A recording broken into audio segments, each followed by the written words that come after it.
ntafite ubushobozi bwo kuba yakubaka muri ka gasambu gatoyi waba bamusigiye, ubwo burenganzira ntabwo ufite. Ibyo bibazo bikomeye gutyo, bikomeye cyane, ibibazo by'abasengerwa hirya no hino batabasha kubona ingurane, bamburwa ubutaka bwabo bagira gute, ntibivugweho haze umugore n'umugore bakubanye. Biyo bakubanye bazakubane nibashaka zajya kugura na bya bindi byabo bita ngo ni sex toys, bakubane rwose. Nababwira iki? Kumva agakuru kangana urwara tugahita tukaremereza tukirirwa dukwirakwiza hose, abatinganyi batereranye iva, abatinganyi batereranye ivi. So what? Inzara irimo irahondera abantu mu mazu muri guma mu rugo, nta kintu bafite cyo kugaburira abana, ngo abatinganyi batereranye amavi bamaze. Ibyo ngibyo hari societe biba bitagikoramo. Mwarabibonye ejo bundi muri Afurika y'Epfo abantu bavuga ati kubera icyo ushaka kugereranya u Rwanda n'ibindi bihugu. U Rwanda ndugereranya n'ibindi bihugu nyine kwa ko u Rwanda atarakarwa. U Rwanda ntabwo ari akarwa. U Rwanda ntabwo ari igihugu gituye ku mugabane wa cyonyine, ni igihugu gituranye n'ibindi. Cyane cyane yuko hano mu Rwanda rwose buri umunyamahanga gukoshereje nimbivuga aravuye ngo ndimo ndakingura amageragere, ariko muzabyitegereze umunyamahanga ashobora kugukosereza ukavuga uti ndeka nihangane ndiwe nimbwa. Ese uvuze utabandi bose nimugobe mu rugo abakerarugendo. Convention ivuga ko nta gihugu gishobora gutera imbere kidashingiye ku muco wacyo kama. Kubera iki? Kuko gucinye mu by'ukuri ntabwo ari wo muco wonyine uba wigishwa hariya mu rubohero. Hazamo n'imyitwarire n'uburyo umukobwa agomba gutegurirwa kuzaba umugore muzima. Bakumva utakura, bakumva umukobwa atacimye ngo yambare n'ikariso, abo ni ikibazo. Abumva rero nanone umukobwa atagomba kwambara ikariso yacimyeyo, nabo ni ikibazo. Nuko ngo utakagombye ngo kunanirwa gutera akabariro n'umugabo wawe, ngo wakwemera ngo ukanakoresha n'umunwa, ngo ariko ngo ntubwire umugabo wawe ko udahari, ko udashobora kubikora.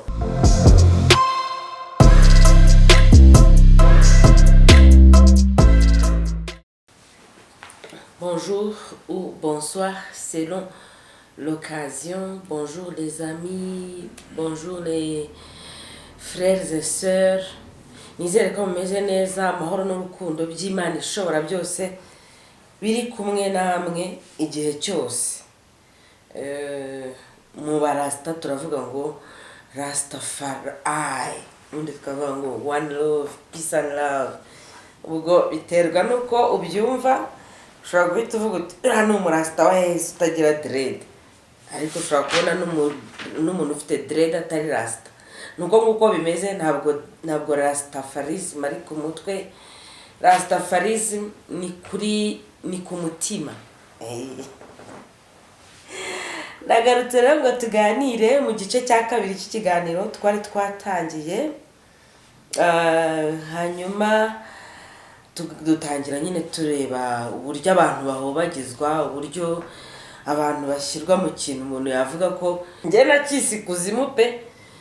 Hari n'uwatubwiye ati kuzimu ntihabaho, biterwa nuko ubyumva.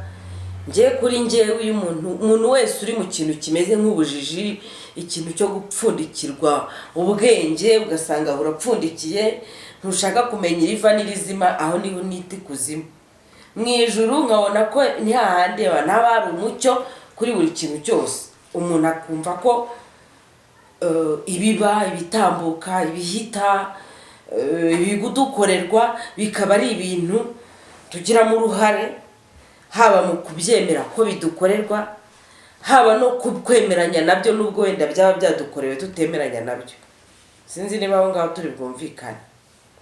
Ndabasuje rero mwese, amajyepfo, amajyaruguru, uburengerazuba, uburasirazuba, mu Rwanda hagati mu mujyi wa Kigali, mu bihugu duturanye, mu Burayi, muri Amerika, muri Aziya, muri Australia, mu birwa. Nsuje na babandi batakiri hano ku isi, tutakiri kumwe mu mubiri, ariko bavuye muri ubu buzima, ariko nyine tuzirikana ko naho baba bahanyuze, nkuko natwe hari igihe kizagera abacu bakazirikana ko twahanyuze. Ibyo ngibyo nta n'umuntu byakagombye gutera impungenge cyangwa bigutera ipfunwe ngo uhite uvuga ngo asuje abantu bari kuzimu, ngo asuje abari mu ijuru, ngo asuje abapfuye. So what? Nuko nguko nyine njye mbyemeye nemera ko ubuzima butarangirira hano ku isi mu bigaragara, ahubwo ko cya kindi twita gupfa, uriya muntu aba yimutse aba agiye ahandi hantu.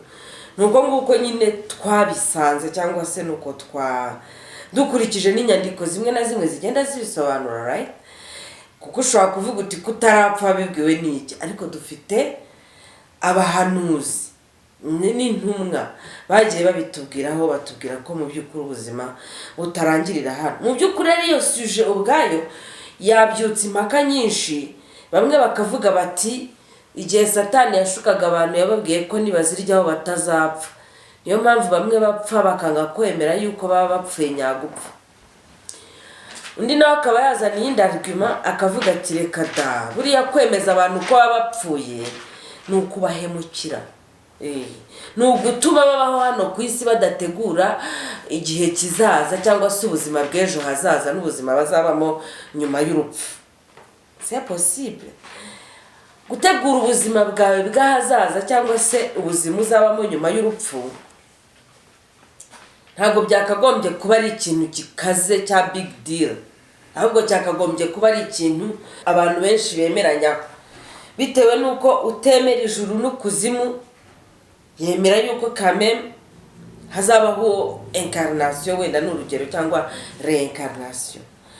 Utemera ibyo ngibyo byose yemera yuko no gusigara hano ku isi, gusiga izina ribi ubwabyo ari ikibazo. Mana Nyagasani, Mana ushobora byose, ndisengeye nisabiye kuzasiga inkuru nziza hano imusozi. Uyu munsi ni anniversaire yanjye, nifuza ko iminsi nshigaje ntazi yariyo, kuko iyo maze ndayizi kandi sindi buyikubwirira ahangaha. Gusa ninjiye mu kindi cyiciro cy'ubuzima, ntumbaze ngo ni icya kangahe, ndahita ubivumbura. Ariko wumve ko ni mu byifuzo byanjye byinshi njya ngira, mu byo nifuza bya mbere harimo gukosora ibyo nakosheje mu myaka itambutse, kugira ngo bigende gute, kugira ngo igihe nzaba mvuye hano ku isi ntibazasigare bavuga ngo uramaze uragiye turagukize. Ntawakemeza 100% ko abantu bose bagukunze, ariko kameme abakwanga ntibabone impamvu, abakwanga ntibabone impamvu, cyangwa se ntibabe bafite raison yo kukwanga, kubera ko mu by'ukuri wabahemukiye, wabambuye utwabo, wagiye ubacacariza, wagiye ubakurisha ku kazi, wagiye ubambura ibyabo, wagiye ubakorera ibintu bituma bifuza ko, cyangwa se bumva wapfuye bakavuga ati nta cyapfaga. Ntabwo rero ibyo ngibyo twabyifuza mu by'ukuri.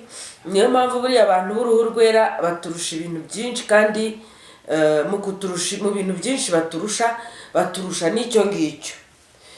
Iyo avuye mu cyiciro cy'ubugimbi akinjira mu cyiciro cy'abakuze, atangira gutekereza ukuntu agomba gutegura icyiciro cy'amasaziro. Hanyuma yakwinjira mu cyiciro yamara kugera mu cyiciro cya kindi nyine cy'abakuze, no gutangira gutekereza ku cyiciro cy'amasaziro, agatangira gutekereza kuri correction cyangwa se nyine ikosora. Kandi aho kugira ngo atangire kubara avuga ngo orara ndashaje cyangwa se ndakuze, imyaka maze ni myinshi, oya, ahubwo bagira n'icyo bita renaissance. Akavuga ati noneho this time ngiye, wenda tuvuge niba hari imari runaka yakoze yarundanyije, agahita avuga ati ngiye gukora ONG, cyangwa se nanone ikintu kiri action caritative, ni ukuvuga cyo gufasha kugira ngo bya bindi byose yakoreye noneho abishyire au service de l'humanité, cyangwa se abishyirireho gufasha abandi bantu. Cyane cyane ko uzasanga iyo usubije amaso inyuma ukareba mu kahise kawe, usanga hari ibintu biba byarakudindije. Ni ibiki byatumye isaha runaka, igihe runaka hari ibyo utagezeho, hari impamvu. Izo mpamvu zose ziba zaragiye zikubera inzitizi, noneho we ntabwo atangira kumera nk'urimo gushyira inkoni mu mapine y'abandi. Twebwe ukuntu tumeze wagira ngo umuntu amara kwambukira ku kiraro akumva agomba gufata urwego rwamugejejeyo, agomba gufata n'icyo kiraro byose agasenya, abasigaye inyuma bazipfire cyangwa bazibakira ibyabo birabareba. No, ahubwo iyo myaka ugezemo, izo ngorane wagize, aho kugira ngo uzifurize abandi ko bazinyuramo ngo ni akazi kabo ngo njye se nafashijwe nandi, no, ahubwo wavuga ngo noneho ziriya ngorane nanyuzemo, ziriya nzitizi zari zarambujije kugera aho nagombaga kugera, ngiye kuba umujyanama, noneho nereka abantu ahantu ingorane ziba ziri, cyane cyane abakiri batoya, kugira ngo twubake ejo hazaza. Kandi ugasanga ibyo bintu birakora, mu by'ukuri birakora, kuko usanga ntabwo abaho yibereyeho, abaho abereyeho bagenzi be, abaho abereyeho abamuri inyuma barimo kuza binjira mu gihe yamaze kurenga. Wenda sinzi niba hanga turi buhumvikane, no kuvuga ngo ufite imyaka tuvuge 50, mu myaka 50 ubu maze kugwiza ubunararibonye ku bintu bituma abantu badatera imbere, ku bintu bituma abantu batagira aho bagera, ku bintu bituma abakobwa n'abagore wenda singo zubakwa nabi, niyo byaba utarabikoreze wowe, kuko hari abantu bavuga bati no, waba role model gute se kandi wowe wenda warabinyuzemo nabi bikanakunanira. Ni ikibazo kuko abantu barashaka kwigira ku bantu babigezeho neza, ariko se abantu babigezeho neza biteguye kuguha izo nama? Niho tuza kwibaza, cyangwa niho twakwibaza, kuko akangaka ni intro ikiganiro cyo nubwo kiratangira. Ni ukuvuga ngo umuntu wagize imyaka 50 afite ahantu yigejeje, afite ibintu byinshi yigejejeho, aratuje, ikintu cyose ashatse arakibona, wagize ngo ni benshi bakeneye guta umwanya ararakubwira ngo byagenze gutya na gutya na gutya, ngo wabigenza gutya na gutya, ntago ari benshi. Ngabihamya ko atari benshi. Abenshi nyine ni babandi natangiriyeho, avuga ati urwego nuririyeho, ikiraro nambukiyeho, kaziye no mwimenye cyangwa se muzarorere. Ntabwo ari benshi biteguye kujya inama. Au contraire, abantu bagize ibibazo mu buzima, navuga ko buriya ibibazo nabyo bijya biba umuti, ibibazo ubwabyo biba umuti. Kuko nk'iyo ugiye kujya muri Bibiliya ukareba umugabo witwa Salomo, ibi nama yagiye atanga, yari yarabaye successful pe, yari yarabaye successful, yubakiri Imana urusengero ko tubibwirwa nyine muri Bibiliya, akora ibintu byiza, yigeza ku bintu byinshi, ahingisha imirima, acukurisha amazahabu, agira abagaragu n'abaja, agira abagore benshi ashaka, mbese nta kintu na kimwe yigeze yiri mu mutima we igihe yarakire. Ariko yamaze gusaza atangira kuba gacamigani, ndondogozi, kabara nkuru nyine. Kujya inama kwe ntabwo umuntu yakwemeza 100% ko success ye yayirebagaho cyane, ahubwo yanarebaga no ku bindi bintu, no ku bandi bantu bagorwa n'ubuzima n'ingorane abantu bahura nazo.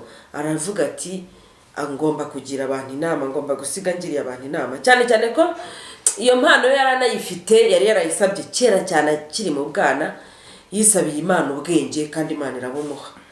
Mu by'ukuri rero igihe utekereza yuko hari inama wagira abantu, ntabwo wakagombye kwirengagiza kubikora, ngo ugire abantu inama, nibiba ngombwa uhatane, nibiba ngombwa utukwe, nibiba ngombwa bagusomere. No muri kino kiganiro, mu gice kibanza kino kiganiro nabibonye, ariko je m'en fous. Icyangombwa nuko njye mbasha kuvuga ibyo ntekereza, kandi nkabivuga uwashaka kumpora ko navuze ibyo ntekereza, ubwo nyine nabyo nta kibazo, ndabyiteguye. Kumpora ko navuze ibyo ntekereza cyangwa ko navuze ibyo mbona, nabyo nta kibazo pe. Même si hari igihe umutima gukomanga n'inshuti zawe zigakomanga, nyamuneka ibyo bintu uvuga ese, ariko ntabwo ntekereza yuko tuzakizwa no guceceka. ntabwo tuzakizwa no guceceka ahubwo kuvuga. Nubwo uwo nguwo waba ubwira yaba atiteguye kumva ibyo umubwira, ariko yicara abizi kubizi, ye kukubonamo nkaho uri robo iri aho ngaho itazi ibiva n'ibizima, itazi iriva n'irizima. abimenye yuko umuntu aba abitekerezaho malgré que ntacyo uba wabikoraho. Niba bitakozwe n'ababishinzwe, inteko ishinga amategeko se, abadushinzwe, abatuyoboye bandi bashinzwe, kuko nk'urugero mu murenge haba inama, haba ubuyobozi busanzwe, hakaba n'inama njyanama. Niba ibyo umuntu yakwita inama njyanama ku rwego rw'igihugu biba ntacyo byakoze, kameme abaturage ntabwo twakwicara gutyo ngo tureberere gusa, nta kintu turimo gukora. Mu by'ukuri ako ngako wenda ntiriwe nsubira mu byo navuzeho mbere twarebye mu rwego rw'idini, tureba no mu rwego rwa media, ubu ngubu tugiye kureba noneho mu rwego rw'imibereho n'imibanire, uburyo abantu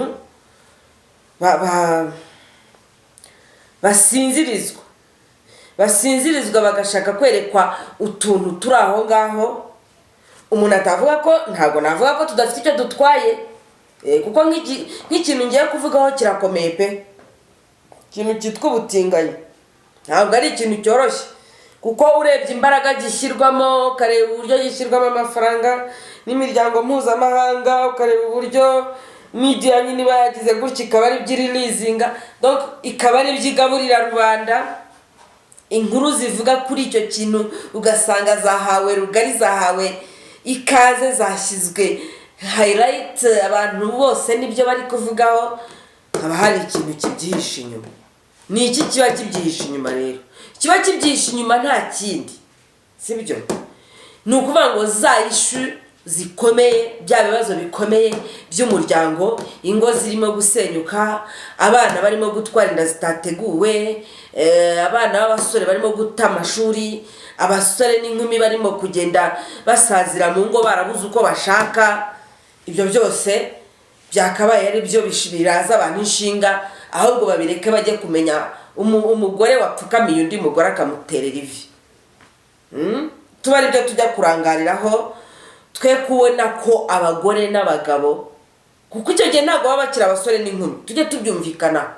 Ni umugore umaze kubyarira gatatu iwabo wabuze umuhamukura, buri gihe baramutenda bakamusiga aho ngaho akigendera, akagaruka akamutera indi, akagaruka n'undi akazaza akamutera indi, n'undi akagaruka akamutera indi. Amaze kugira abana batatu mu rugo, nta rugo mu rugo rw'iwabo kwa se na nyina, cyangwa se yagiye kwikodeshereza. Ni ikibazo gikomeye, kubera ko umusore bakundanye bwa mbere, wabashije kumukunda bwa mbere, washakaga no kumugira umugore, yabuze ubushobozi bwo kumushyira mu rugo, hanyuma amuteye inda, bubura ubushobozi bwo kubana. Sibye ko ahangaha wenda hazamo factor nyinshi, atari ubushobozi gusa butuma abantu batabana, hanyuma birangira uwo mugore ari aho ngaho arimo gusenya n'izubatse.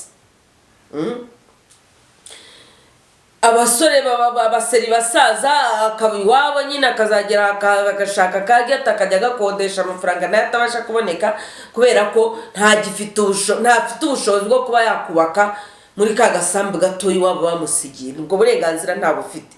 Ibyo bibazo bikomeye gutyo, bikomeye cyane, ibibazo by'abasengerwa hirya no hino, batabasha kubona ingurane, bamburwa ubutaka bwabo, bagira gute, ntibivugweho haze umugore n'umugore bakubanye. Iyo bakubanye bazakubane, nibashaka zajya kugura na bya bindi byabo bita ngo ni sex toys, bakubane rwose. Nababwira iki? Uwo ni wo muhamagaro wabo. Twebwe ntabwo twakagombye kuba izo nkuru arizo zishyirwa imbere cyane. Izo nkuru zishyirwa imbere cyane mu rwego rwo kugira ngo turangare tuzirangarireho. Umugore n'umugore undi se buriya babana gute? N'abaza bagatanga n'ubuhamya, da turongorana gutya, tubigenza gutya, so what? Mugende umva, ntimubizi rwose, ntimubizi. Byose ni ibiki?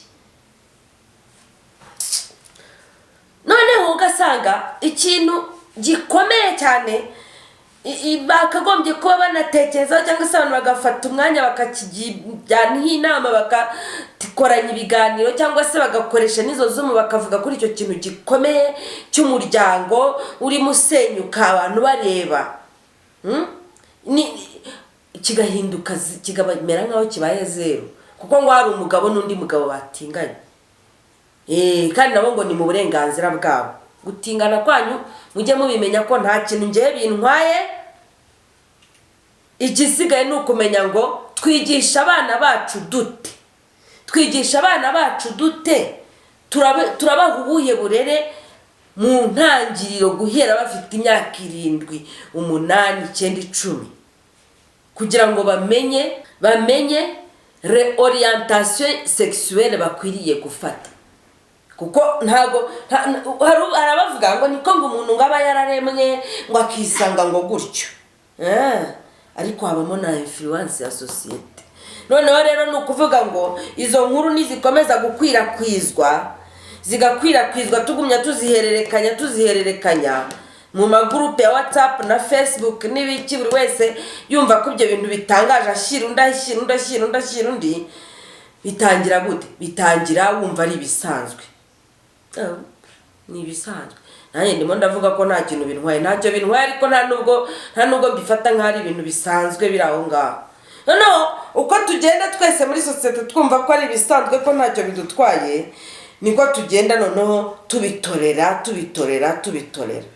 byamara gufata abantu benshi bahagije noneho sasa hakazaza bya bihugu biyoboza ibindi gitugu bigatangira gutanga noneho kubyempoza mwemerite mushireho itegeko ribemerera gushyingiranwa mushireho itegeko rashima Anglikani yo mu Rwanda babwiye ababakuriye ngiye mu Bwongereza bati twebwe icyo ntabwo tuzacyemera twigisha abantu ijambo ry'Imana kandi noneho ntitutandukira n'umuco wabo ubutinganyi ntabwo ari umuco nyarwanda arabyanga kashi abyibuka icyo gihe ni kera kandi babyanze ariko uzagenda ujye kureba uzasanga ubu ngubu harimo abantu barimo gushinga amatorero ngo yakira abo bantu bakaza bakaba n'abakorari bakaririmba bakaba abadiyakoni akaba umudiyakoni ari n'umutinganyi sinshaka gufatwa nkaho ngiye gucira imanza abo bantu kuko sinjyana naca imanza mu buzima bwanjye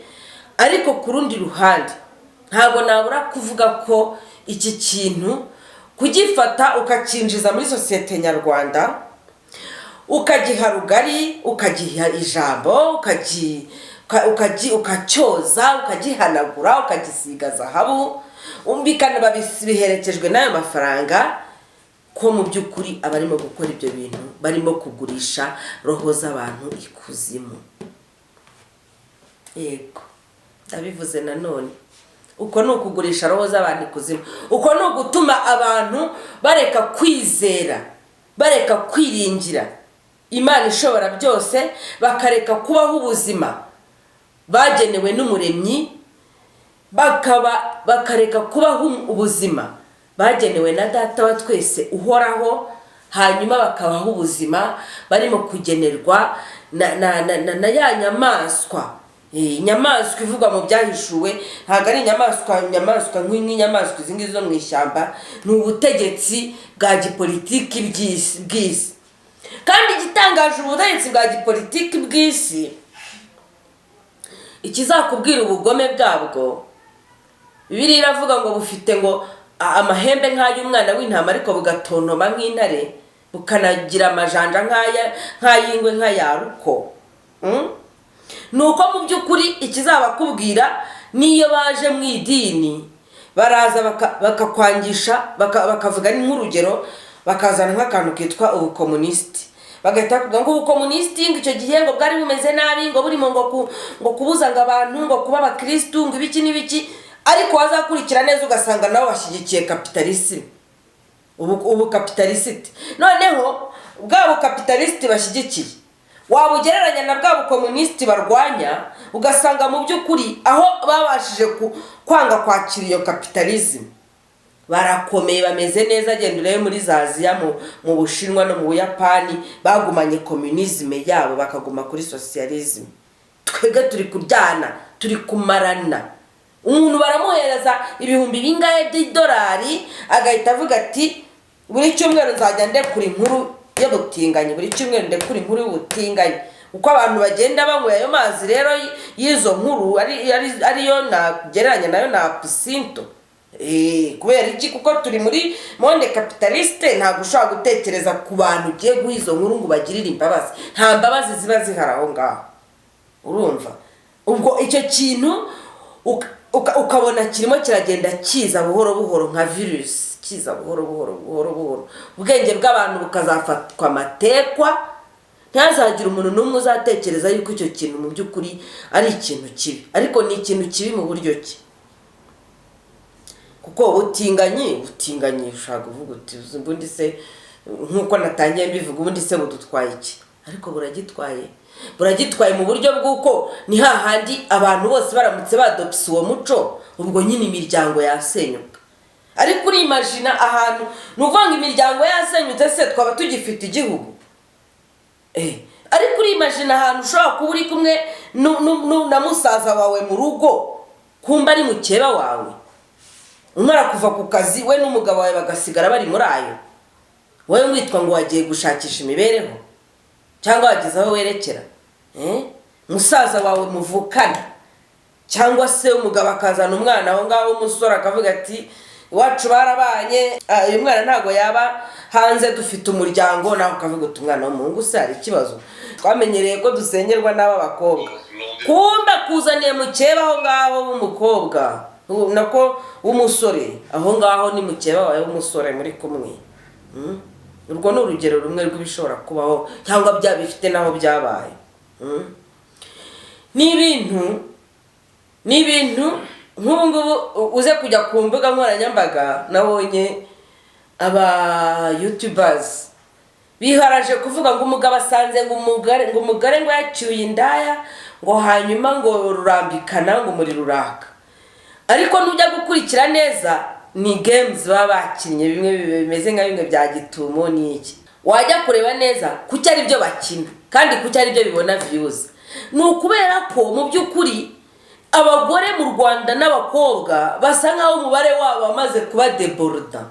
Wararenze mwinshi, noneho kuba abagore babiri barwanira umugabo ni ibintu nyine biri aho ngaho, abantu bareba bagaseka. Ariko buriya mu Kinyarwanda bavuga ukuri gushirira mu biganiro. Ukuri gushirira mu biganiro kuki ariyo game bakina se? Kuki badakina abahungu babiri barwanira umukobwa? Nta bahungu babiri bashobora gupfa kurwanira umukobwa hano, si kenshi. Ibyo twajyaga tubibeshabeshwa ariko ntabwo bigikunda kubaho. Ahubwo abagore babiri barahanganira ku mugabo, maraso akamenagurika ahantu hose. Rero hari akandi kantu ngira ngo tuvuge, wenda tuvuye kuri icyo ngicyo cy'ubutinganyi, ariko nako kajya gusa nako.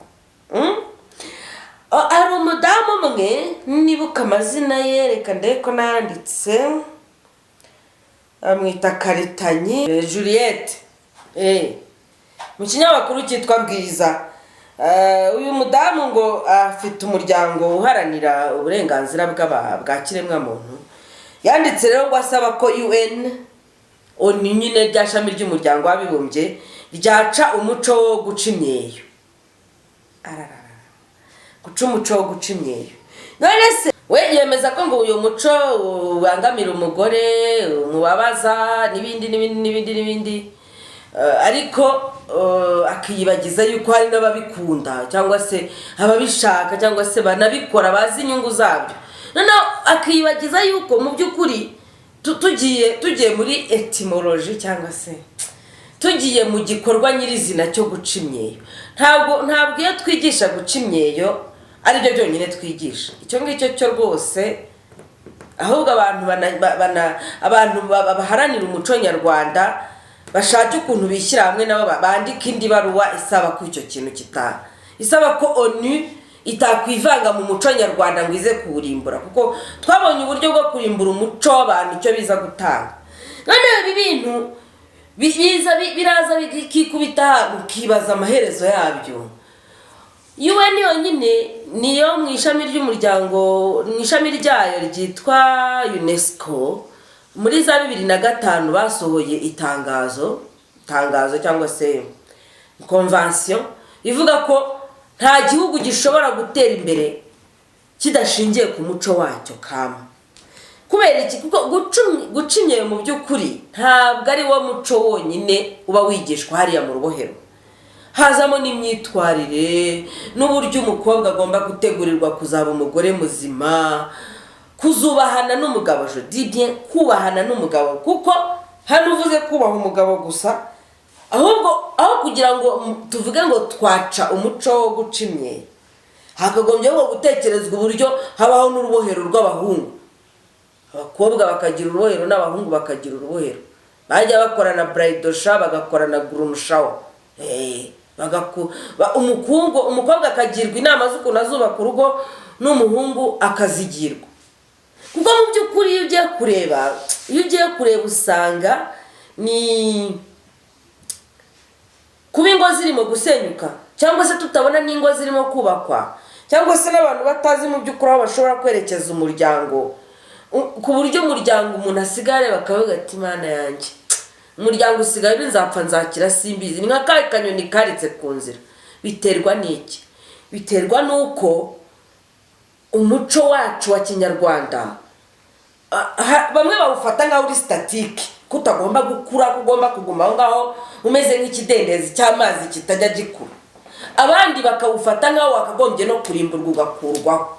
Ni ibintu bibiri rero usanga biwangiza. Abashaka kuba abakonservateri cyane bakumva utakura, bakumva umukobwa atacimye ngo yambare n'ikariso, abo ni ikibazo.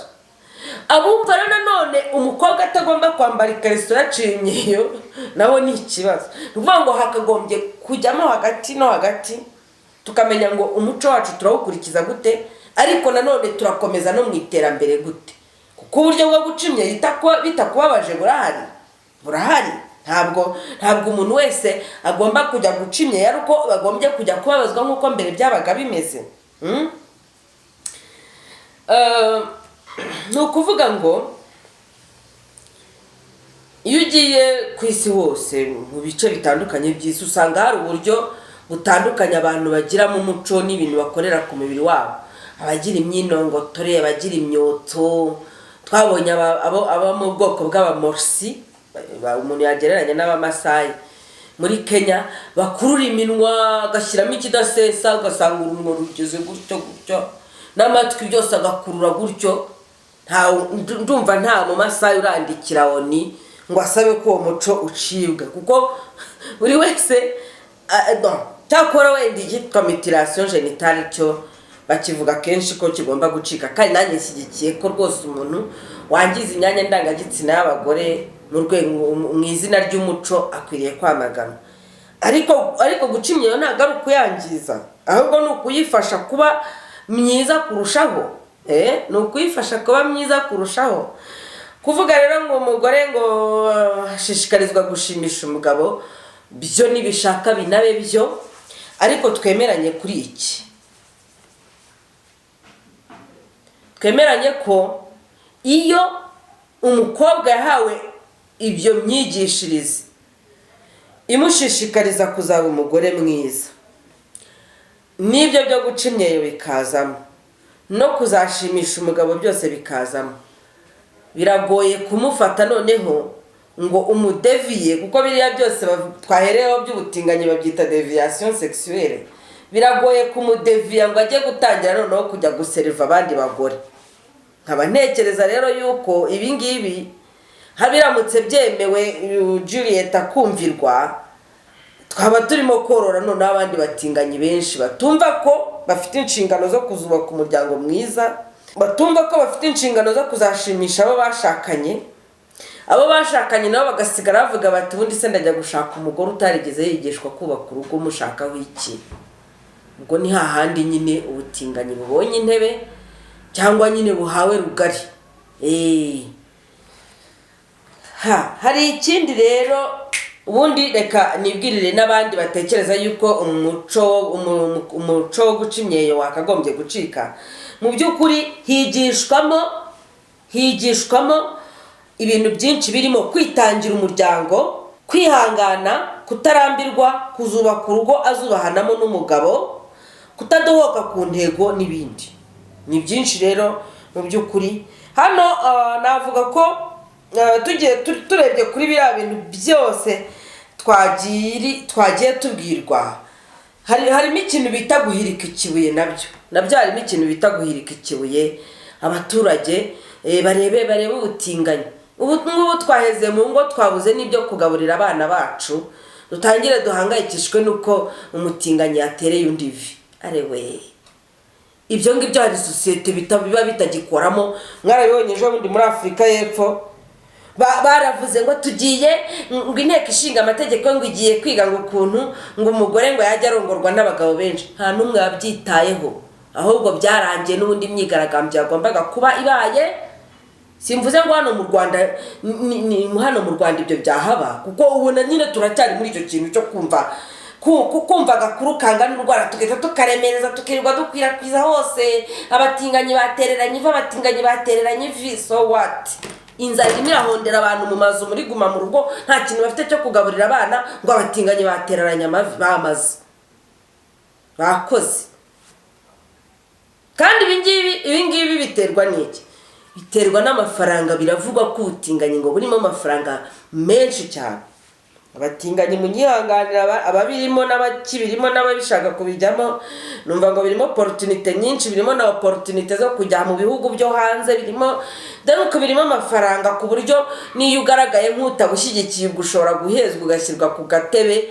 Ariko je m'en fous, mu ijuru hari Imana. Mu ijuru hari Imana. Ntabwo ngewe navuga ngo simbushyigikiye cyangwa ndabushyigikiye, ariko nanone inkuru zabyo ntabwo zakagombye kuduhuma amaso ngo twe kubona yuko dufite ikindi gikomeye kitwugarije kurusha ubwo butinganyi. Abantu bafite ibibazo,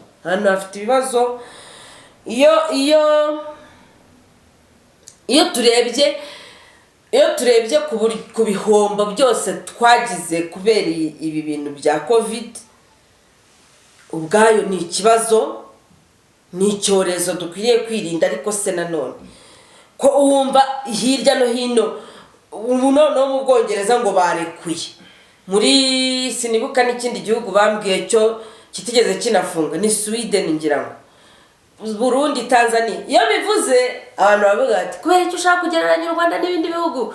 U Rwanda ndugereranya n'ibindi bihugu nyine kwa ko u Rwanda atarakarwa. U Rwanda ntabwo arakarwa. U Rwanda ntabwo ari igihugu gituye ku mugabane wa cyonyine, ni igihugu gituranye n'ibindi.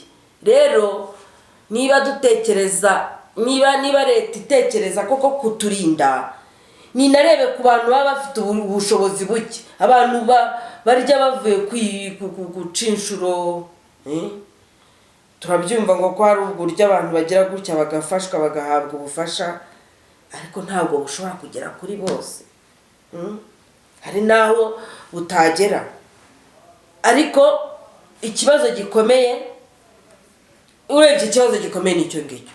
Kuki ibibazo bikomeye by'ingutu usanga tutabireba, ahubwo tukagenda kureba utuntu tungana urwara. Mu by'ukuri haba harimo ikintu ubona ko gikorwa gisa n'ikigambiriwe cyo gutuma abantu barangara. Ibaze nk'ikinyamakuru gikomeye kijya kwandika ngo umugore yitwa nde wo muri Nigeria w'icyamamare, ngo inama yagiriwe na nyina, urumva, ngo nuko ngo utakagombye ngo kunanirwa gutera akabariro n'umugabo wawe, ngo wakwemera ngo ukanakoresha n'umunwa, ngo ariko ngo ntubwire umugabo wawe kudahari kudashobora kubikora. Ngo yari mu gihe cy'uburumbuke ngakoresha n'umunwa, ngo yakwemera ngo agakoresha n'inyuma nyine. Ubwo nawe urahumva, abakuru bo murabyumva. Ikinyamakuru kigafata umwanya, ikinyamakuru gikomeye hano mu Rwanda rwose cy'imyidagaduro, ngo umugore ngo yagiriwe inama ngo yo kuzajya ngo aha umugabo we no mu kanwa, ariko ngo akabikora. Wumve icyo kintu, ni ukuvuga ngo hano haba hajemo ikintu kimeze nka sensibilisation. N'utari uzi ko ibyo bintu bibaho abyumve, n'utumvaga yuko donc kiza noneho ngo nk'inama, ngo ni inama ngo yagiriwe na nyina. Ni n'umugore mukuru ufite abana 5 bose ubona ari abasore n'inkumi, n'umugabo we w'uruhu rwera. Si ibyo bintu mu by'ukuri twebwe tugomba kubigirwamo inama. Bafite uko bubaka ingo zabo kandi mu buryo bubabereye. Kuza kubakangurira rero yuko ngo bakoresha n'umunwa ngo ko bagira gute, nyamuneka ibi bintu ni imico iba yenyegezwa buhoro buhoro, ni imico ibigenda yenyegezwa buke bukeya, ariko nyuma amaherezo ukazasanga abana babyiruka barabifashe nk'ibisanzwe, ukazasanga abana babyiruka barabifashe nkaho, ubu ugasanga hari n'uwo bishobora gusenyera urugo kubera ko wenda icyo kintu atacyemera.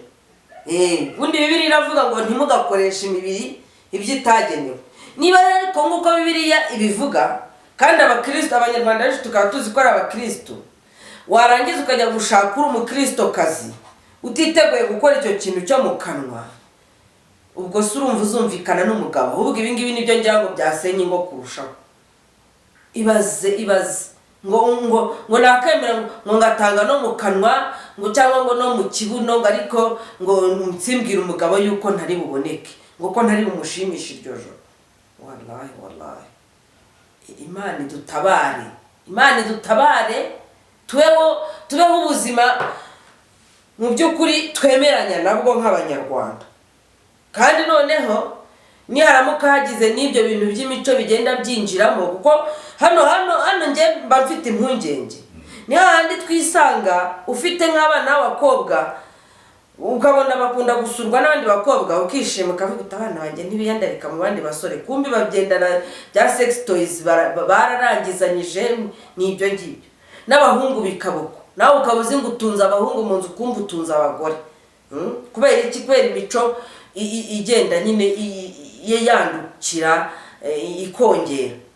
Iyi mico rero igenda ikongera, mu by'ukuri ku ruhande rumwe nyine arabavuga ati ni uburenganzira bwabo, nanjye niko mbyemera, ariko nkanavuga ngo dufite umukoro ukomeye wo kwigisha abacu, kugira ngo noneho ba bantu bavuga ko ari uburenganzira bwabo, ba bantu bahawe rugari, barimo guhabwa rugari mu itangazamakuru, barimo gushyirwa muri media zikomeye, barimo gushyirwa imbere, barimo gusukwamo amafaranga, basanga noneho natwe dufite ukuntu dukomeye ku byacu no kwereka abana bacu inzira nziza, kuko biriya bintu bigira ingaruka. Reka ikibazo ubutinganyi buramutse bubayeho bikaba ari ibintu bisanzwe, byaba ari ibyo. Ariko se niba ushaka kuba umutinganyi imyaka 10 cyangwa 15 ugatangira kugenda wambara pemperi sura umugabo, cyangwa niba ushaka kubigendana wenda abagore bo ntabwo ntamenya neza ingaruka bibamo. Ariko nigeze kwiyumvira ikiganiro cyacitogiye kuri City Radio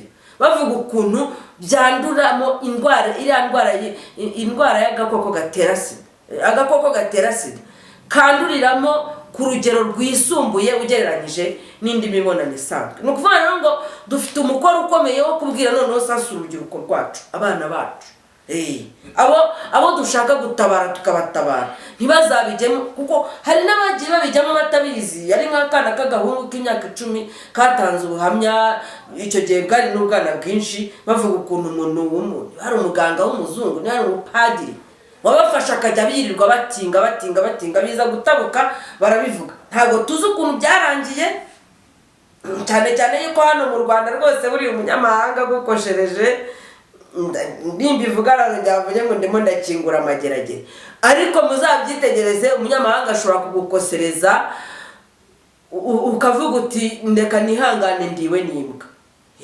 Kubera ko mu by'ukuri sinzi iki kibazo kiri hano cyuko abanyarwanda dushaka guharanira uburenganzira bw'umunyarwanda nyuma yo guharanira ubw'umunyamahanga. Ndabyibuka abo bana baravuze irazi nawe nkuriza mu itangazamakuru ikagera ikanasaza ikava aho ngaho. Ntabwo tuzi uko byarangiye, ntabwo tuzi niba byarakurikiranwe. Gusa uwo muntu w'umuganga w'umuzungu w'umudage hari ngira ngo sinibuka neza ubwo bigene gihugu bwari ari umusaza wo mu ruhu rwera,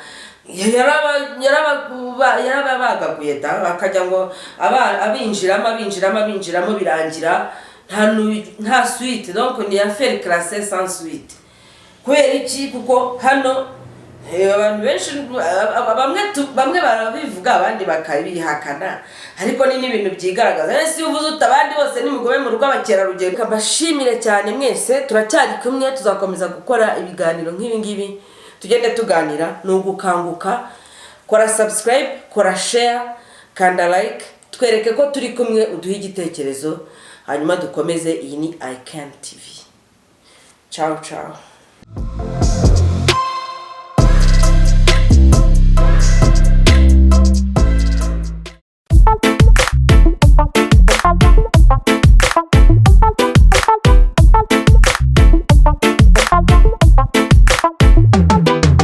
Qu'est-ce qui s'est passé et tu pleures comme ça?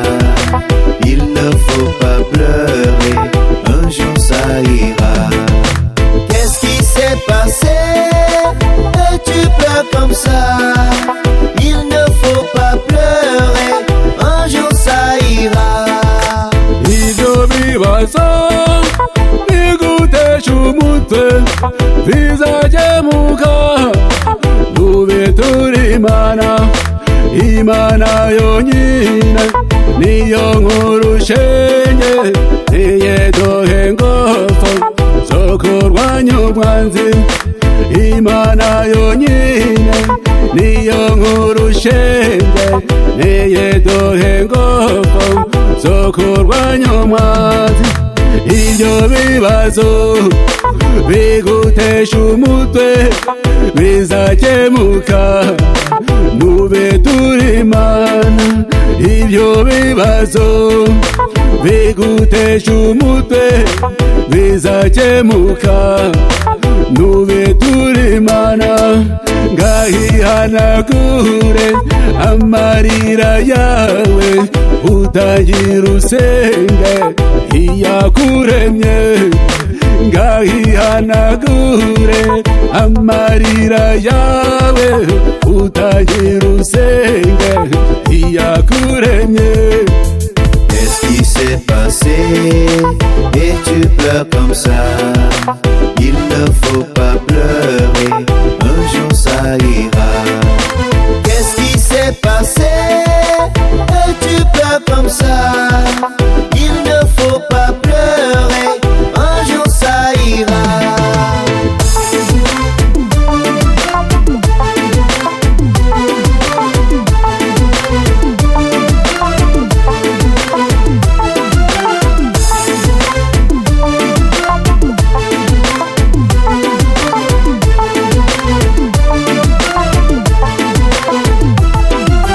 Ne t'inquiète pas, Dieu le Tout-Puissant, il est là toujours pour nous consoler. Ne t'inquiète pas, Dieu le Tout-Puissant, il est là toujours